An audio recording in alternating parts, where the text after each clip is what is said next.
right, folks, and welcome to episode 11 of the Moose Hunt Podcast. As always, I'm your host, Chris Richards.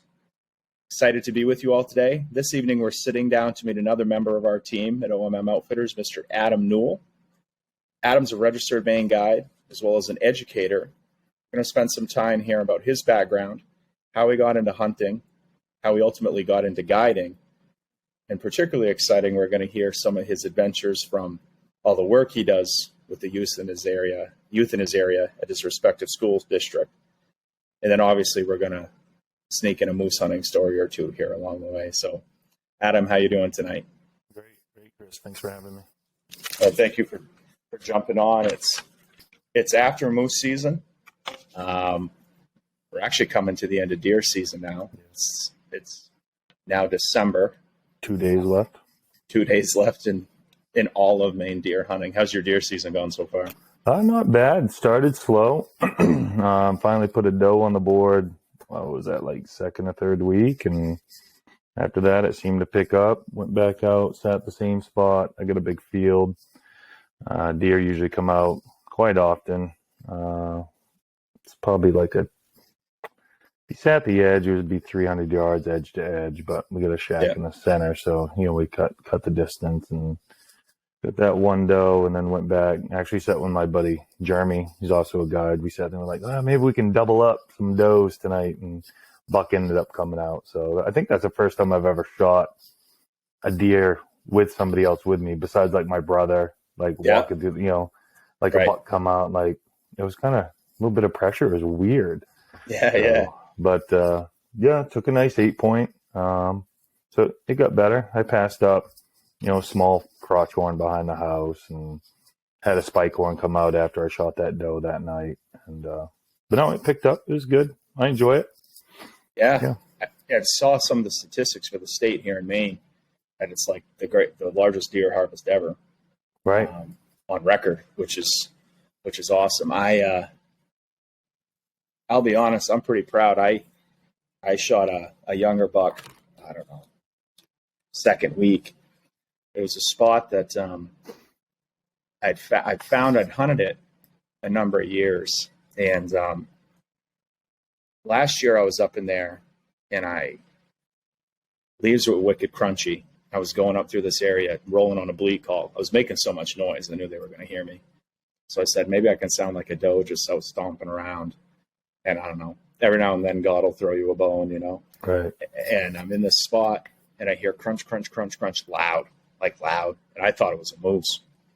And this great big, nice buck came walking down through and stopped in this, just a couple little maple whips in front of him, 60 yards maybe. Had the peep rifle, 35 Whalen carbine.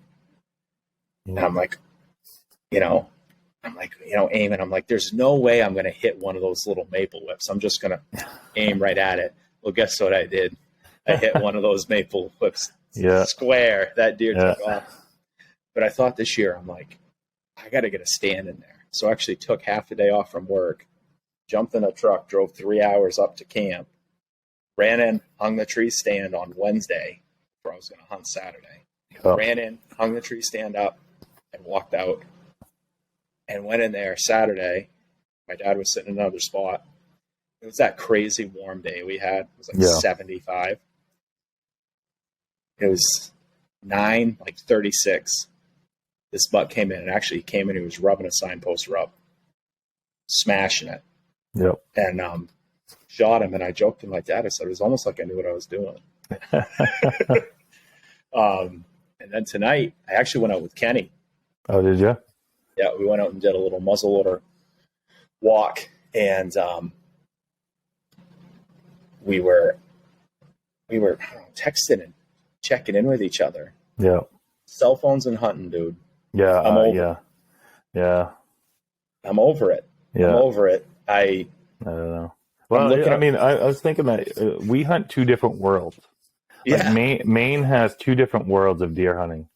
Yes. So you've got southern Maine hunting where I've got tons of deer. Like I even talked to my brother in western Maine. He lives over in Bethel. And again, it's still two different worlds. Like with my history of growing up hunting, I grew up in Bethel, grew up hunting. it was like every other kid. We had to wait till 10. None of these kids today that can like, my buddy's like, hey, you getting your daughter out next year? I'm like, dude, she's 8. Like, I don't have to push it that fast. But yes, I like to get her out turkey hunting, It's like, but do you have your infant in the moose hunt lottery yet? Oh, yeah. I've been putting the kids in already, but it's like, back when we were kids, you had to wait till 10. That was like that rite of passage, know? But like when I grew up deer hunting, it sucked. I hated it. You sat there, froze your butt off. You never saw a deer. And if you did, they're running away from you. Right. And, so of course I went to school and got into duck hunting a little bit. Then I dated a girl that had duck hunting. So I love duck hunting. You always see ducks, always see them, and then, but like I said, 2 different worlds. And I moved to mid-coast Maine here on the coast, and it's like deer everywhere. You got expanded archery, like I can start hunting early September. And that's what got me into deer hunting was was expanded archery. And then you just, between, how many doe tags they give out in your zone? Oh God. Here in Bangor, quite a few. Was it? Well, okay. Give me like, we still had like 2,000 doe tags left to buy in zone 25. So like nothing like compared to us. Yeah. Nothing. No. So it's God, like, no. When you guys are talking about seeing deer, like we're just like every night, like I was telling some other guys, like come springtime when I'm going to scout for turkeys, it's like 10 to 15 deer in each field, like just on the way. But it's like to hear you guys talk, it's like, I do want to go up and experience that. Like you do get a woods anxiety because I'll get up there and you're like we're out on the moose hunt. It's like you start to see sign, but it's far and few between. And I get overwhelmed sometimes going back home. It's big woods. Right. Like here, you can only almost pretty much work property to property, get to watch for houses, roads. But yeah. So no, it is different. You talk about seeing 15 deer in a field. If you're in zones at deer hunting in the northern third of the state, if you see 15 deer in 5 seasons. Yeah. You did pretty well, actually. Yeah. So. I mean, you're going to see them, when they yard up in the winter. But not out hunting. No. Right. And so, that's where a lot of that whole tracking, snow tracking, that cultural aspect of hunting. I mean, that's a whole other topic. Right. Well, I mean, like that day that I posted my deer to you guys and it's all green grass and I'm in a field and then guy posts his big buck and it's like 8-10 inches of snow and it's like same state. Bare ground on the coast, 12 inches of snow in a winter wonderland in Eagle Lake, right? Yeah. That's awesome. So Adam, I want to jump in, right out of the gate. I know you've been guiding a number of years, hunting for, since you were 10. Kind of how did you get into the outdoors? Was it a family thing? Was it, how did it start for you? Yeah, my dad did it. He got us into it. We'd hunt, fish. I mean, like I said, growing up in Western Maine, there wasn't much else to do. Right. Especially fishing. Like I think I did more fishing then than anything. Of course, you can hunt by yourself until you're 16. I mean, I gotten out a few times by myself, like before then. I was a big kid, 5'11" in the 5th grade, 6 foot my 6th grade year. So I kind of looked like an adult, Yeah. Mine again, let dad let me skirt out on my own a little bit, but I primarily did a lot of fishing because I lived across the street from a nice waterway, growing up doing that. And then, I don't know, my dad did it. I don't think we were great at it, but we enjoyed it. My brother does it. My sister got into it a little bit. I don't know, just drawn to the woods. I don't know. My dad's actually native. He's Penobscot Indian. Yeah. My great grandfather was an Indian chief in Greenwood. So I don't know, maybe it's in the blood, that Indian blood, but I don't know. I just enjoy it, just drawn to nature and, always liked it. And then when I got into it, like I said, I hated it, but it was still fun. There's just that draw, like even now, like having 2 deer in the freezer, I don't really need a third one, but I go out muzzleloading because it's fun. I want to interact with the deer and just interact with nature and just see God's creation every morning, and just see what's out there. So I think it's interesting you touch on that, because so much of it, I know we share a connection, particularly around faith, and I think it is a spiritual thing, at times. Yep. Sunset, sunrise. Right. Same thing tonight when Kenny and I were out. I mentioned I was scrolling around on my phone, and then I took 3 steps, and there was a doe standing there the whole time. I saw her run off, and a bounding deer with a muzzleloader isn't exactly a great opportunity. No. And we get back, and I'm like, Kenny, thank you. That was awesome. We had a great time. So you grew up in Bethel, not far from me, because I actually grew up in Dixfield. Right. Well, I actually grew up in Lock Mills, but nobody knows where that's at. So. I do know. Okay. You got to say Bethel, because everybody knows that because of the ski resort, but, Yeah. Absolutely. Yeah. So you were always kind of in a family, didn't really know to not be in the outdoors, really. Right. That's just, that's what we did. We played outside. We were out, the hunting and fishing was right there. And, we'd go, my dad would take just time off, Thanksgiving. We always got Thanksgiving break off from school. So, I remember him taking time off to come hunt with us. And he made snow at Cindy River. So that was kind of their go time.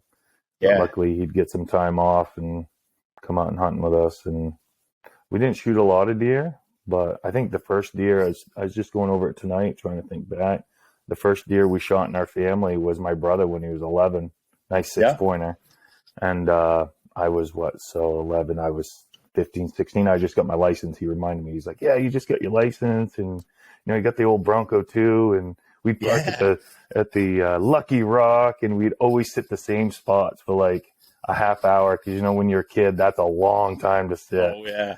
And yeah. So you'd sit and we'd do the loop, and we'd always hear gunshots other places. My brother's like, we got to go there and hunt. I'm like, no, dude, we got to sit here. Same spot every time. And sure enough, he shot a 6-pointer, and that was our first year that on the Lucky Rock. So it was like, so that kind of started it. And, they started slow from there on out. Again, Western Maine, different deer hunting.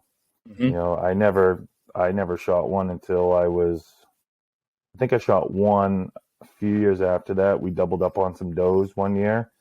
We shot one in one spot, went back and found the other one, killed that one too. And then I don't think I killed another deer until I was 18. And then I think when I got my job up here, I shot my first antlered buck when I was like, gosh, I had to have been mid-20s. Yeah. And then, like I said, getting into expanded, my buddy got me into expanded archery. And then that's when it all started right there. Yeah. Getting into archery and getting up close and personal with deer and trying to really figure them out. And I think, and then cameras started coming out. Mm-hmm. And learning that, but I think expanded really got it going for me. I was putting 2-3 deer a year into the freezer, learning trail systems and just how they worked. And of course it's expanded, so a lot different than what you deal with. I can be up close and personal with the houses. We started hunting the islands. Yeah. I still got an expanded spot now in Camden where I can see my homeowner barbecue, this guy over here mow his lawn, this lady walk her dog, and but the deer come down through there, and I kill deer in there. So, but yeah. Versus, for me, it's, last year I shot, the buck I shot, I measured, I was like 93 miles of dirt logging road from pavement. Yeah. So. And no cell service, like you're saying tonight. No. Like cell service, would you have seen that doe better if you weren't there screwing on your phone? You're like, oh yeah, no question, like, would have killed it. No question. Yeah. So obviously, growing up in the woods hunting, when did you start to have an interest in guiding? When did that start for you? I think that was pretty early on. My brother and I hunt and fished a lot together, and we always talked about it, how we'd want to do that. It was always kind of in the back of our minds that we would do it together or just do it. And I don't know, it took me way too long to get into it. I wish I would have started earlier.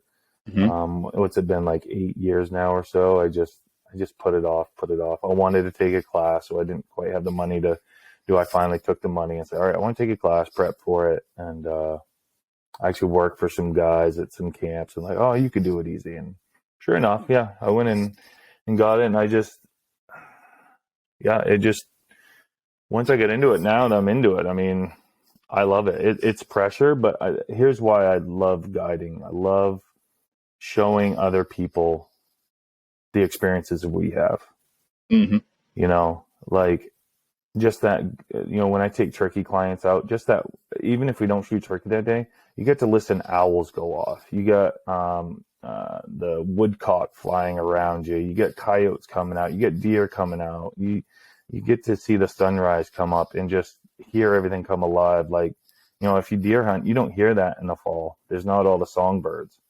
That was the biggest thing for me when I started turkey. I'm like, what is that? Like all these songbirds and I just love people experiencing that. Same thing with fishing. Like I'll take anybody fishing, like especially ice fishing. I love ice fishing. So, you know, people are like, oh, it's so uncomfortable ice fishing. I'm like, you come with me, I'll keep it comfortable. We bring a shack, heater, good food. You know, it's going to be fun. So that's why I get it. You know, guiding, and like you said, I teach. So I mean, I love showing people what I enjoy. Yeah. And seeing them enjoy it too. So. No, for sure. I think, you know, particularly as an educator, you can see that transition. Yeah. And I find that a lot of people, when they do look for that guided experience, obviously they have a goal. They want to harvest an animal, right. Whatever it is. It's a moose hunt, whatever, you know, deer hunt, whatever it is. But I find that so many of them really want to learn. Yes. You know, I'm sure you've had that. I mean, I've had, you know, hunters that are just, you know, showing them chaga. Yeah. You know, is a big deal, you right. know, for sure. Now, the passion for moose, when did you start getting the interest in the moose? Is it always there? I mean, who wouldn't have the interest for moose, really? I mean, right. It's part, I mean, to me, it's part of guiding. I don't think, maybe the only thing I wouldn't want to guide, but if I practice enough, I'd do it, like fly fishing. But like my buddy says, my German said, he goes, oh, you know, I do turkey, and I love turkey. Mm-hmm. And I didn't used to love turkey because you get up so early, but now that you know, it's good money, but it's also good experience, and it's fun. People love it. Women love it, which has been fun. Moose is a 1,000-pound turkey in the woods, but they can smell you. They can smell you, but I mean, it's like, so it's that, just that other challenge in the woods. Yeah. You know, and I love that, because I love to do like elk too, because they're a lot alike, like that whole calling them in and just having them come in on you. Like, you know, you're like me, you'll sit there and watch moose videos all day long. Oh, trying to learn something. Trying to learn, but I love seeing how the moose come in, and, you know, they're swaying their antlers and grunting, and just, it's so much fun to experience that. And I just want to experience it as much as I can. And it was funny when actually, you know, because we both work for Nate and OMM, and when he called me, like, or texted me, or I can't remember, he sent me a message like 3 days after I became a guide. Yeah. And I was like, and I kind of turned him down for, he invited me to that first guide training that they had. Oh yeah.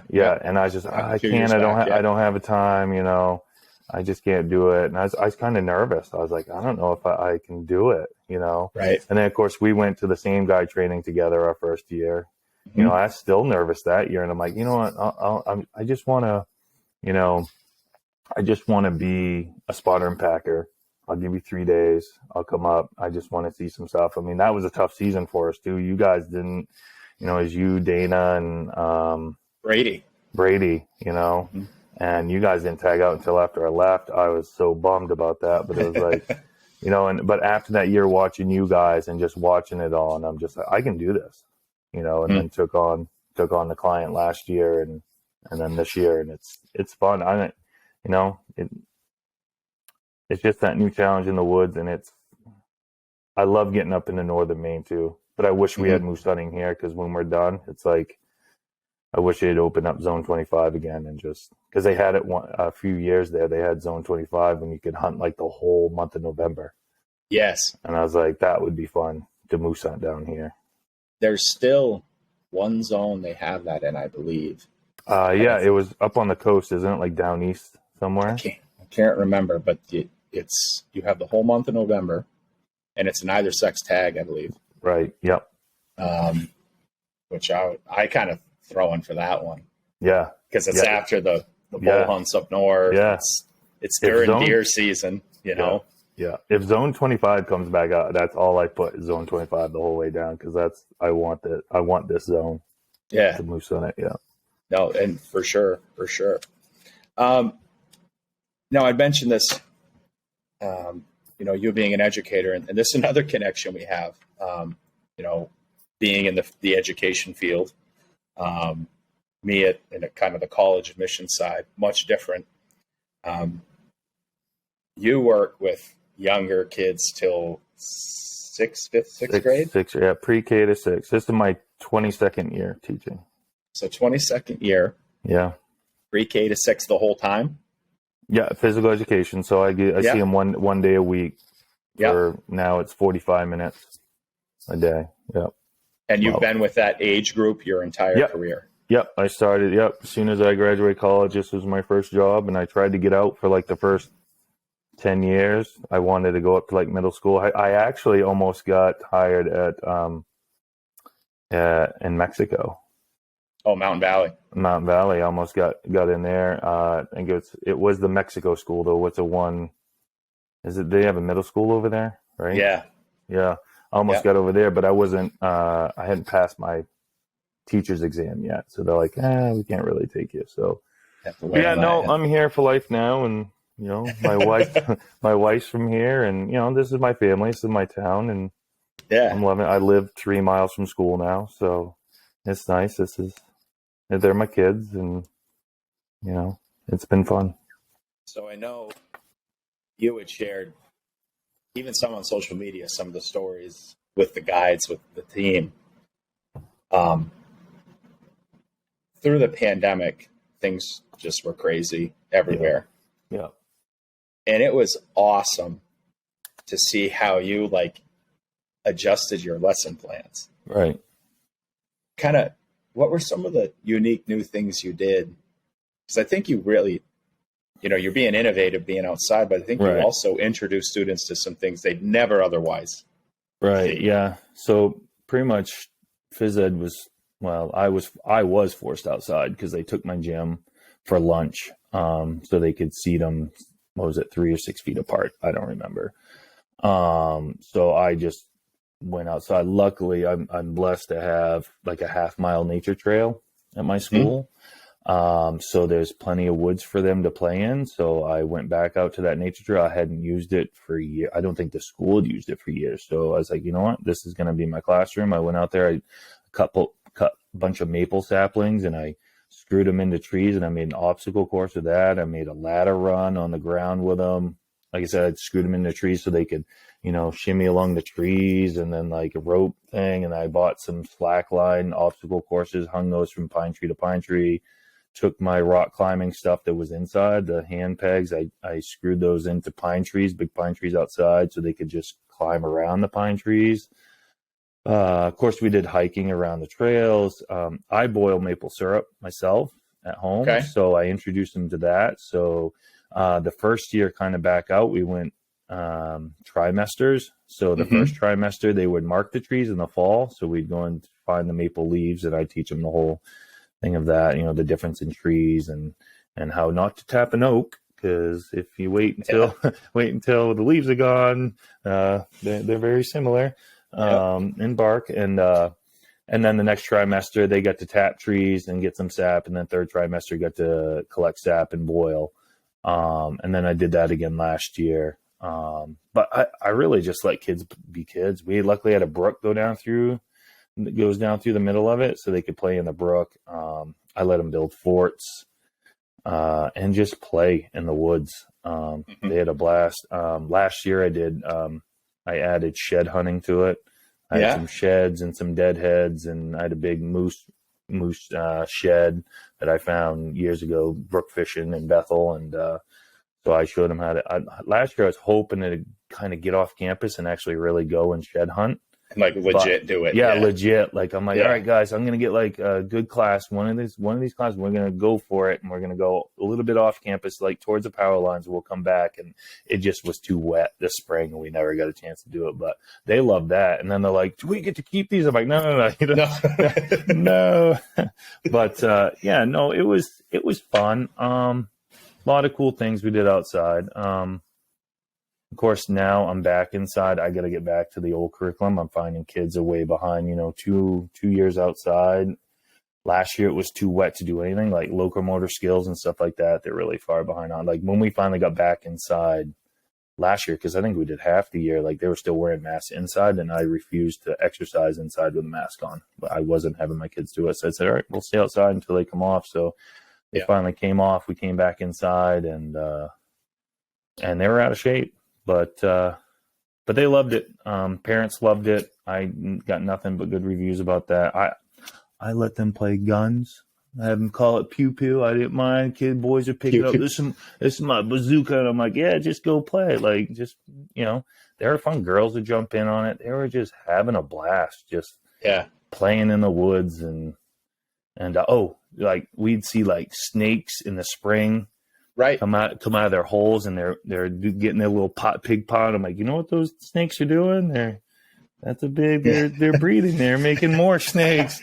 We actually had a female partridge and babies.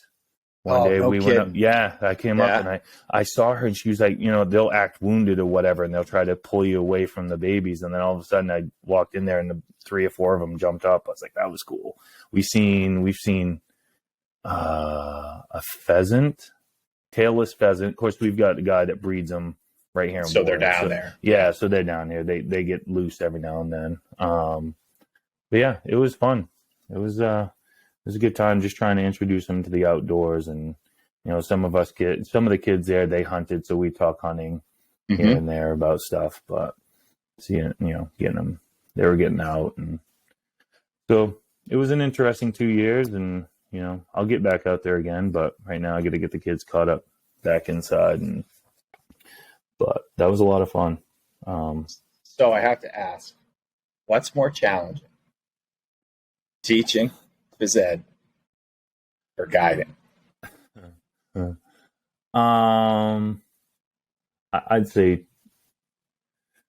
teaching. Guiding's more. The things that I guide, they can't talk, so it's kind of nice. Right. Turkey, you got to be quiet. Moose, you got to be quiet. Duck hunting, you can kind of talk. I only have really one client in duck hunting right now, a guy that comes up. But they both have their similar challenges. But I don't know. I don't know. It's a good question. Yeah. I reflect because, certainly there's challenges in any working field. And my wife jokes about how she goes, it's like you have this double life. Yep. I'm sure you sometimes feel that way. Oh, yeah. Go to the school, and then pack the truck, and you go and you're wearing nothing but camo for 10 days. Right. And then I guess with guiding, you have an end to it. Like when you tag out, you're done, Yeah. Like teaching, it's just forever. Like I'm just in there for life, 22 years. I got 18 left until I can retire or something like that. Is that what it is? I'll have 40 years in at my retirement age. So yeah. So people are like, why don't you just, go guiding full time? I'm like, no, I don't think I'd ever. And that's a lot of work. I don't think people understand the work for it. So people really don't. Yeah. It's a fun job, but it's still a job. Yeah. Right? Yeah. It's, and if you don't live there, live in a spot, I live in a spot that I could probably do really well. I could do well with turkey in the spring. I could open up deer guiding if I wanted to, and really probably do really well with that. I do want to get my captain's license and start striper guiding in the summer. so I don't have to do carpentry or anything in the summer. I think I could do really well on that. Yeah. And then if I get my captains, I can, of course, do sea ducks too. So, nice. Aaron's capitalizing on that right now. Oh, yeah, I see that. Lance. So I see that. Lance is like, I'll buy more boats. You guys want to do it? I'm like, yes, I do. I just got to pass that. That's another test to take. I don't enjoy taking tests, so I'm not looking forward to that. So. I hear you there. I hear you there for sure. So you actually just said something. It's an interesting segue about, if you're guiding, moose season, one thing that's unique and I think that I love so much about this team, the OMM team, and working with you and the crew in moose season is like once you tag out, your hunters got their moose. We're there for the week. Yeah. And there is a freedom that and an excitement that can come to, all right, my hunters shot their moose. Now I can help, pick the name. Right. This year, which day did your hunter shoot their bull? Monday at about 2:30. So opening day. Day. I was going to say, so you were able to get the pressure off pretty quick. Yeah. After, like last year I went till Thursday. Yeah. And that was a lot of pressure. That was being my first one and just, I was not feeling great that morning. Like my nerves were just getting to me and like, didn't know if I needed to puke or do number 2 on the way out to the hunt on the first one. I'm being honest. It was, it was nerve wracking. I don't know why. Something just in my system was like, wow. And then, we tagged out that Thursday afternoon about the same time, actually. Yep. And then this year, grace of God, man, I don't know. I was totally surprised. I knew it was a good spot, but to have a bull of that caliber to just come running down it from 300 yards, I was like, just kind of a blind call, kind of like that turkey hunt thing where you just go out and start blind calling and hope something comes out. Is kind of mix between warm. That Monday was kind of warm but rainy. Like we were in between that rain. Like I think you guys were getting some rain. It was some weird showers going on because you were talking about like Monday. Some guys were getting some bad rain, and we only got it like in the morning, and then my midday was pretty decent. So, but that hunt was fun. That was. We had started that morning near a cranberry bog I found, and I knew there was a small bull in there. I was hoping there was another big bull in there, and sure enough, I got down in this corner and started raking and doing just a rake sequence, and I hear crunch, and I let them know. I'm like, there's one coming. So they start setting up, and we've talked about this before, getting their shooting stick set up, and I'm like, and he dropped his twank, and I'm like, okay, all right, well, we'll keep going. Hopefully it didn't affect anything. And I heard a little bit of crunching again, then the crunching's kind of working away, and then the cow called him away. She got upset, and I was like, okay, well, that's kind of over. So we moved on. We moved down the road and walked down the road, and then the rain started picking up, so we hightailed it back pretty quick. He was older gentleman, great guy, great shape for 70. Was he 73? I hope to be in that good of shape at 73, but and his son was like near my age. And his son was actually the shooter. He gave him the opportunity to shoot first. And we went back up and kind of circled around on the backside of the bog, called in there, nothing. So we walked 2 miles that morning. And I went up to another spot. I'm like, well, it's a good spot we can walk into again. You want to go for it? You want to break? We'll go for a drive. It's raining, kind of drizzling out. He's like, oh, let's go for a drive. Well, the drive ended up going until like lunchtime. Yeah. We found a spot that Dana had found from the plane. He's told us to check out. So we went in there, and that looked really promising. Nice spot. I actually would like to get back there next year. So we had lunch. It was nice where we were at lunch. It was like hot and sunny. But anyway, we pull out and we're driving. I'm like, I got to stop driving. This is driving me nuts. So we just pulled into this spot where like it's really is nice old winter road, and they're cutting that new road through there. And we got to that 4-way intersection, let out started letting out cow calls, and so we could watch up one way and watch up the other way, and the permittee that John his dad was, he kept thinking he was seeing something up the old woods road. I don't think so, but I don't know, maybe 30 minutes go by, cow calling. I don't know what I was doing. I don't know. You know, when you got and you do it a lot, you don't really think. People ask you, how often do you call? I don't know. Yeah. I just call when it feels right to call. I'm with you. I'm with you. It's not like, you know, sometimes I get asked that. Is there a formula? Like, no. Call every 15 minutes for an hour and then trim it to 10 and then 7. I don't know. I just call when I feel like calling. It just, you know, you kind of get a sense for it. Yeah. So I was calling, and then he just, there's one right there, and that bull come out at like 300 yards, and he's, that's a good one. That's all I had to hear, because he wanted a good one. He's like, you know, you ask your clients what they want, what they expect, and he's like, he had just done an Alaskan hunt 2 years ago and shot a 50-inch bull and a grizzly, and he goes, well, I want something, you know, like that caliber. I think he said he was a little disappointed in that guide not getting him a bigger bull, that it was only 50-inch. Of course, Alaskan law is 50-inch minimum, so he got the minimum, you know. So this bull comes out and goes, that's a good bull. I'm like, all right, that's all I need, just shoot her. So as long as you think so, right? That's all that matters. That's right. So I'm like, all right, here we go. So that bull come down front to us, just hoofing down, and stops at like 60. And I'm like, John, you got a shot? He's like, nope. I'm like, what? It goes, a stick. And I'm like, what? Right out in the open. Right. Yeah. I mean, we're kind of tucked in a little bit right on the corner, but there was one limb that fell down, was like sticking out like 20 feet out into this old road. And I'm like, what? I had this happen to me last year too. I was like, what? So I was like, okay. So I give a little call again, little cow call again. That thing come into 40. And I'm like, John, it's 40 yards. You got a shot? Of course, what are they on again? They're on the sticks.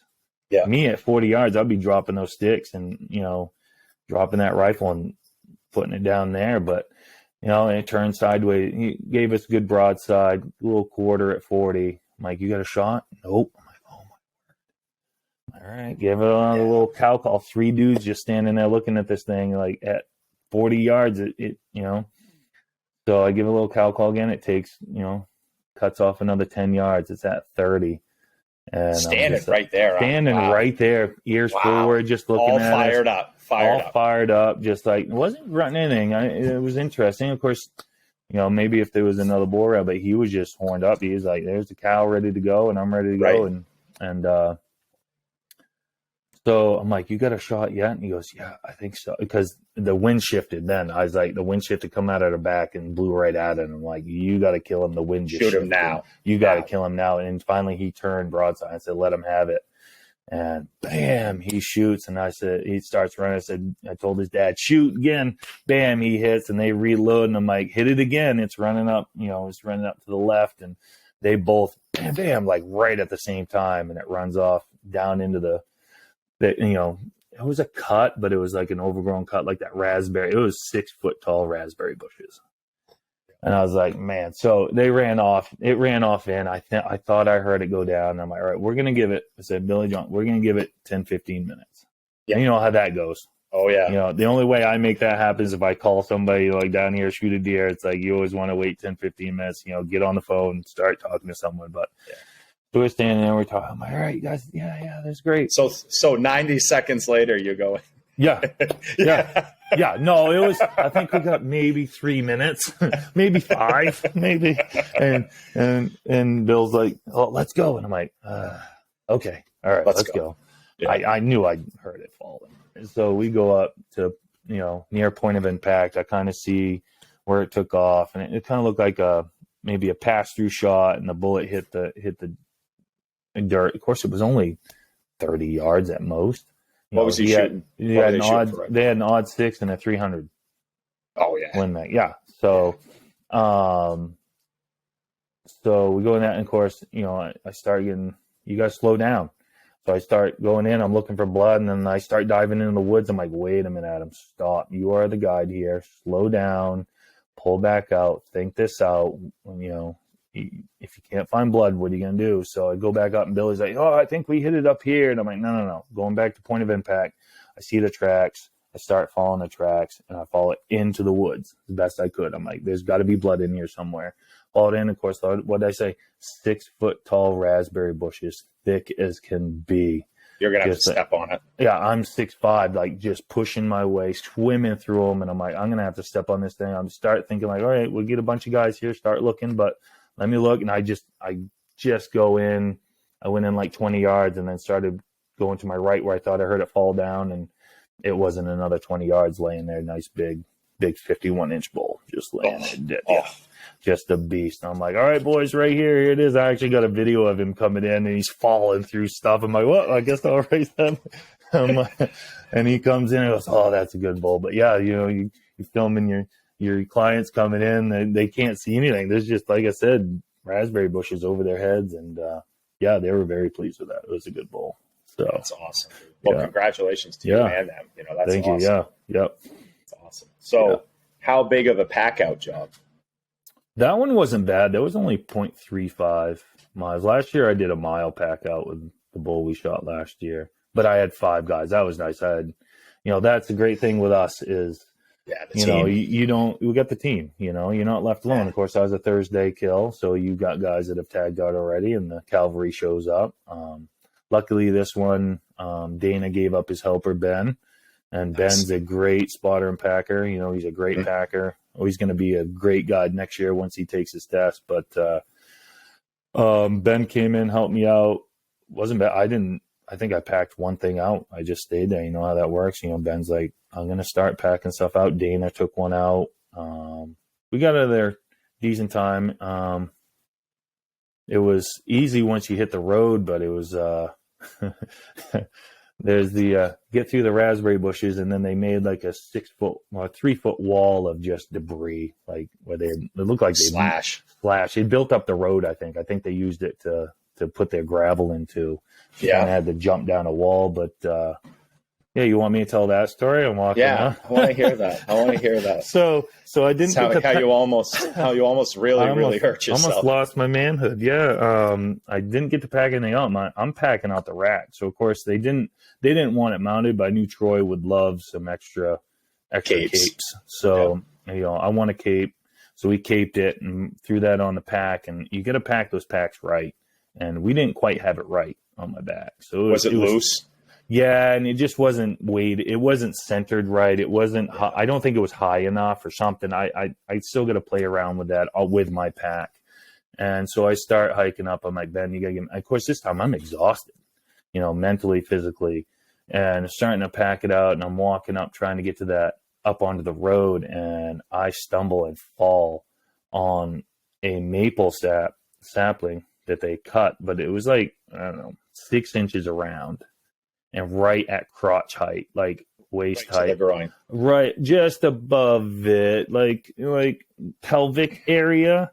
I fall on that and I'm like, oh, and Ben's like, what is wrong? I'm like, oh my word, I just fell on my. Yeah, I thought I was. I'm like laying there and he's like, what's wrong? I'm like, dude, I thought I was going to have to push SOS on that inReach. And I was like, oh, it hurt. I'm like, get this pack off me. I got to check to make sure I'm okay. Yeah. I was okay, but I was like, man, that was not fun. So, but. Wow. Well, I'm glad you're okay. Yes. I came out all right. So. It's funny. I had a humbling pack out journey this year as well. I've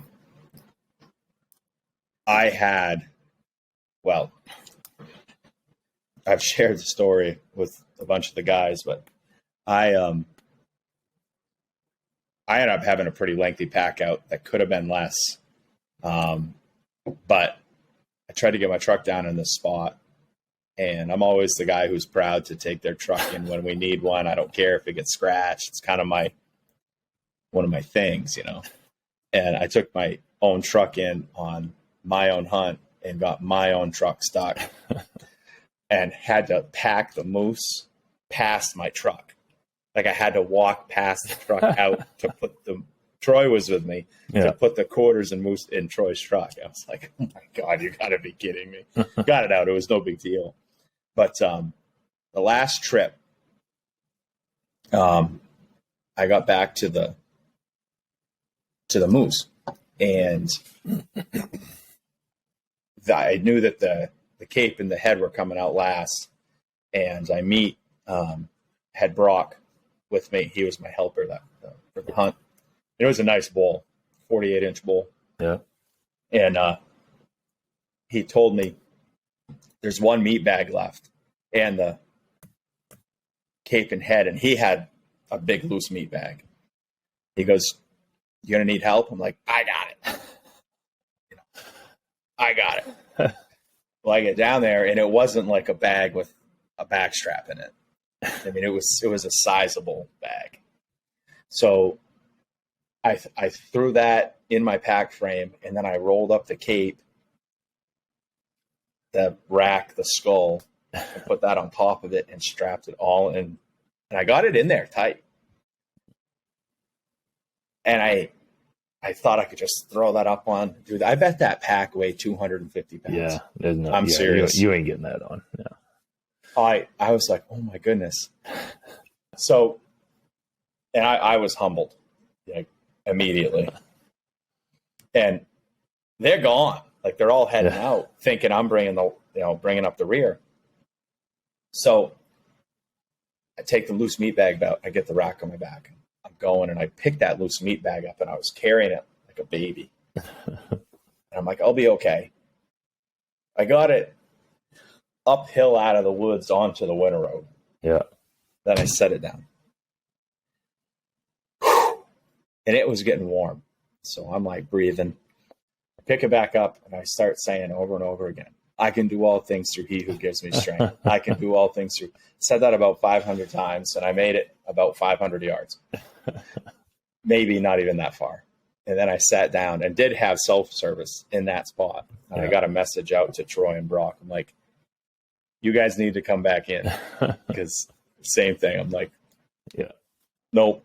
They gave me some motivation for the off-season training, I guess. Right. Yes. You know, do you have any off-season goals, plans for before next season? I would say that I do want to train a little. I do want to maybe do some more hiking with the pack on, and I know a few guys do it. To me, I don't. Yeah, probably that. Other than that, I feel like I'm all right out there. Maybe off-season goals, maybe get up and get into the woods up there more often. You know, like you're closer than I am. I'm 4.5 hours. You know, a lot of that. Yeah. You know, I'm pretty much primarily a zone 2 guy now. So like to get back to my zone and see some of it, like, you know, it's 4.5 hours, and you really got to plan it out. And, but I guess that's my off-season goal, is to possibly get up there and just get in the woods more up there and figure some more stuff out. Yeah. Up there, even if I got to take the family up, we've been looking at campsites and just go up and camp out. And I love doing that. You know, I want to get the kids into it. I now still take, you know, I've been alternating between my son and daughter taking up to moose camp. They love coming up to moose camp and, you know, experiencing that with dad. And I actually had my daughter tell me, what was it? Was it last night, the night before? She was at school with me Monday, and we were watching some hunting videos, and she was talking about guiding. I'm like, do you want to be a guide when you get older? She's like, yeah. I'm like, whoa, that changed, because she wanted to be a vet. And I'm like, you don't want to be a vet anymore? She goes, no, I want to be a guide. And I'm like, oh, okay. That's awesome, dude. So that's awesome. Yeah.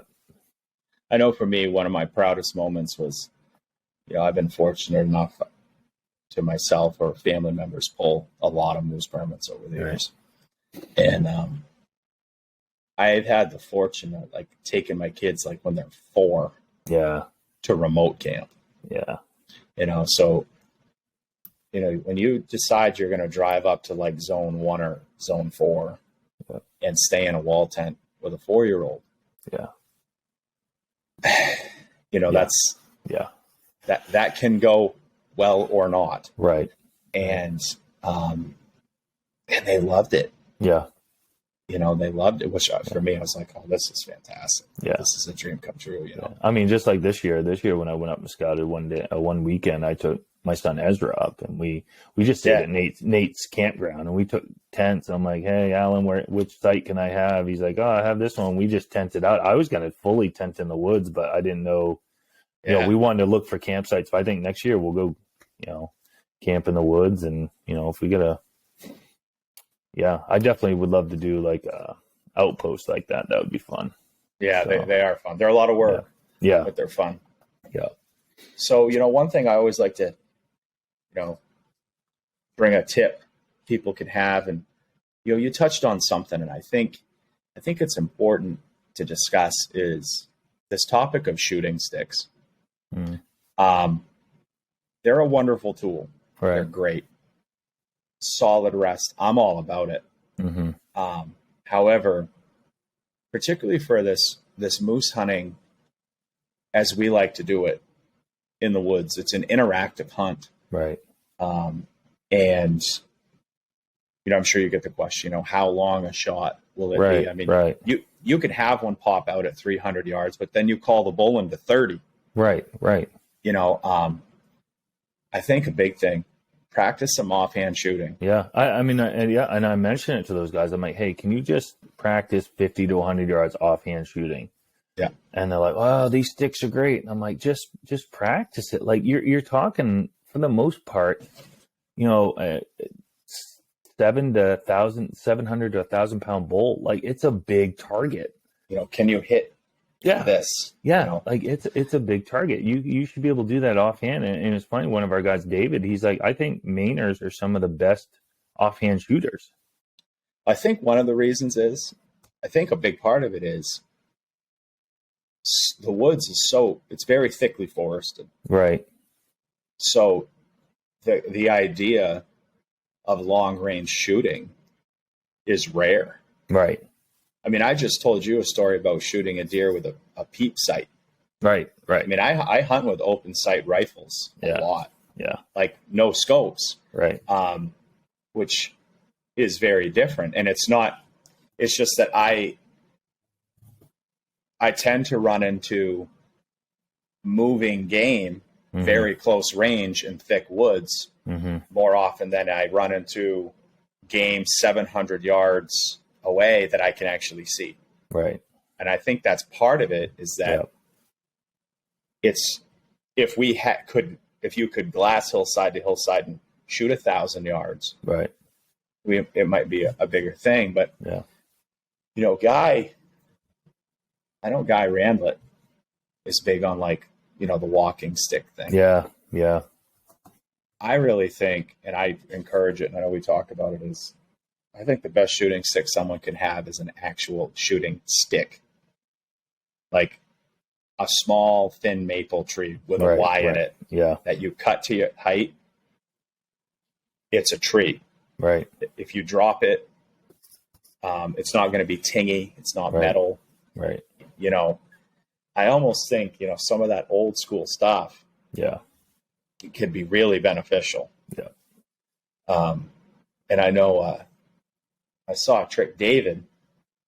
I hadn't thought about this. I'm going to make one for myself for next year. Not because I need a walking stick yet. Right. But he got out in a pretty open area, real young growth, and he needed a rake, and there's nothing to rake on. So he started raking on his. Oh, that's a good idea. Yeah. On his walking stick. Yeah. I was like, that's genius. Yeah. He goes, He's like, I kind of was working this young growth kind of off this cut. There was nothing sizable to rake within 20 yards, and he needed to right there because he had a bull respawn. He goes, I just started raking my walking stick. Yeah, that's great. Yeah, and it's hardwood, so it's going to sound right. I had that corner I worked that first day this year. All I could find was some softwood, and that does not rake that well. It doesn't make much noise. No, right? You really got to pound it to really make some noise. There was just no hardwood around to hammer on. So that's a great idea. Yeah. So anyway, there's the tips for next year, and awesome. So it's Adam, it's been awesome talking with you, man. Yeah. Thank you for jumping on here tonight. Really appreciate it. Yeah. fun talking moose, fun talking hunting. And it's early December, so if I don't see you, man, I hope you have an awesome holiday season. Yeah, for sure. You too, man. Have a Merry Christmas, and yeah, time's flying. Yeah, it is. It's crazy. Yeah, it's crazy. It's you'll get our Christmas card soon. Yeah. So, they just showed up. They just showed up today, so they better go in the mail quick. Yeah, I've gotten plenty after Christmas. That's fine, you know. Yeah, we hang them all up. We leave them there until like March. I don't know. That's right. We do the same thing. Absolutely. Yeah. Awesome. So, great. Well, thank you again, Adam, and to all of our listeners out there. Thank you for tuning in, and as always, be safe, be well, and God bless.